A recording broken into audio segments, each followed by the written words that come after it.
ሰላም ሰላም ውዶችዬ እንዴት ናችሁ? ደህና ናችሁ? ደህና ነኝ እኔ ደህና ነኝ።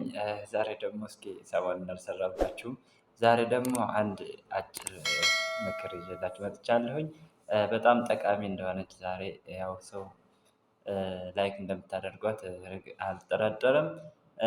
የዛሬዋ ያው ሁላችንም ሰዎች ስንባል ምንድነው በምንሰራው ስራዎች ጸጸት ውስጥ እንገባለን። ወይም በቃ የማይሆን ነገር ውስጥ ዲፕሬሽን ወይም የተለያየ ስሜቶች በእኛ ላይ ይንጸባረቃሉ። እነዛ የሚመጡት ደግሞ በራሳችን ስራ በምንሰራቸው ስራዎች በእኛው ስራ አማካኝነት ነው። ስለዚህ ከነዛ መንገዶች ውስጥ የምንወጣባቸው አራት ዋና ዋና ከጸጸት የምንወጣባቸው መንገዶች አሉ።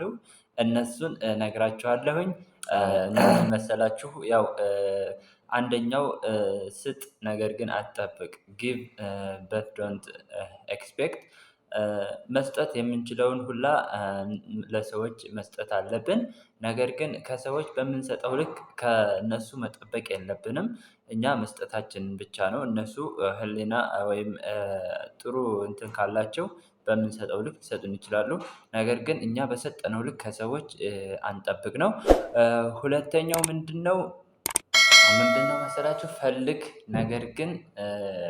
ነገር ግን ጥገኛ አትሁን ነው። ዋን ፈልግ ነገር ግን ጥገኛ አትሁን። መፈለግ ሰው ለሰው አንድ ሰው ለአንድ ሰው የተፈጠረ ነው።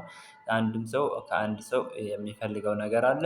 ነገር ግን ሙሉ ለሙሉ ከዛ ከሰው መጠበቅ የለብንም። እኛም ሆነን ሰርተን ወይም ከሰዎች ብዙ መጠበቅ እና ከሰዎች ብዙ ነገር ኤክስፔክት ማድረግ የለብንም ነው። ሶስተኛው ምንድነው? አፍቅር ነገር ግን አትጠብቅ ነው። ላቭ በት ዶንት ኤክስፔክት ነው። ማፍቀር ያው ስጦታ ነው። ያው ልቡ ንጹህ የሆነ ሰው ያፈቅራል። ነገር ግን ልክ በሱ ባፈቀረበት ልክ ሰዎች ያፈቅሩኛል ብሎ መጠበቅ ወይም ተስፋ ማድረግ የለበትም። አራተኛው ምንድነው?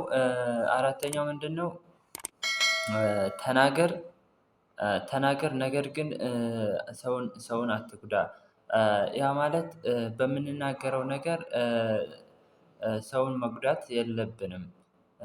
ለምናወጣው ቃላት ለምንናገረው ነገር በደንብ አውጥተን አውርደን አስበንበት መሆን ነው ያለበት እንጂ ቀጥታ እንደመጣልን እንደዚህ ነው ብለን መናገር የለብንም ነው።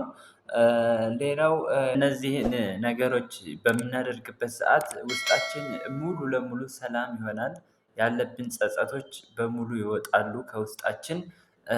እነዚህን ነገሮች ስናደርግ ለእኛ በጣም አድቫንቴጀስ ወይም ከውስጣችን ያለ ጸጸት ወይም ጭንቀት ወይም ዲፕሬሽን ሙሉ ለሙሉ እናስወግደዋለን።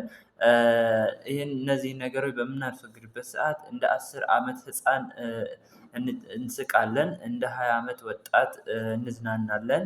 እንደ 40 አመት ሰው ደግሞ እናስባለን። እንደ 70 አመት ሰውም እናፈቅራለን። እንደ 80 አመት ሰውም ደግሞ ምንድነው የምናደርገው? የምንፈልገውን ነገር እንጠይቃለን። ነገር ግን የማንፈልገውንም ነገር እናወግዛለን አንፈልግም እንላለን ነው የምትለው የዛሬው ፕሮግራሜ። ያው ከተመቻችሁ ላይክ ሼር ሰብስክራይብ እንዳይረሳ። ለዛሬ ያዘጋጀሁላችሁ ዝግጅት ይቺን ታህላለች። ባይ ባይ እወዳችኋለሁ።